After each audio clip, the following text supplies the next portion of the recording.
Party MLC కవిత మీ party MLA Jagadish రెడ్డిని లిలిపూట్ అని వ్యాఖ్యానించడం జరిగింది, ఎట్లా చూస్తారు? సమస్య పోతే సమస్యలు త్వరగానే సరే ఒకరినొకరు ఆగ్రహంలో ఏమనుకున్నారో పరిస్థితులు తెలుసుకుంటారు. ఏదైనా బాడీ షేమింగ్ వద్దని అనుకున్నాము. ఎవరు చేసినా రేవంత్ రెడ్డి గారు మాట్లాడినా ఇంకోళ్ళు మాట్లాడినా అది కరెక్ట్ కాదని అనుకున్నాము. సరే దీనికి మరి ఆమె ఎందుకు అంత ఆగ్రహానికి వచ్చిందో తెలియదు. త్వరలో అన్నీ పరిష్కారం అవుతాయని అనుకుంటున్నాను. కేసీఆర్ గురించి ఒక 2 మాటలు చెప్పాలంటే ఏం చెప్తారు? కేసీఆర్ అపర చాణక్యుడు, చాణక్యునికే నీతి పాఠాలు బోధించు జ్ఞాన భాండాగార జ్ఞానధార. తెలంగాణ యావత్తు ప్రజానీకానికి మేలు కోరేటువంటి ఏకైక వ్యక్తి, తెలంగాణ ప్రయోజనాలను రాజకీయ కోణంలో చూడగలిగేది, తెలంగాణకు మేలు చేయగలిగే ఒకే ఒక్కడు కేసీఆర్ మాత్రమే.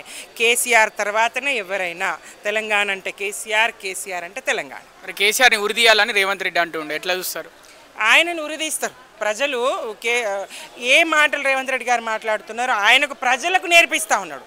కేసీఆర్ గారిని అన్న మాటలు ఏదైతే ఉన్నదో అదే మాట రాజకీయంగా రేవంత్ రెడ్డి గారిని ఉరిదీసే రోజు వస్తుంది.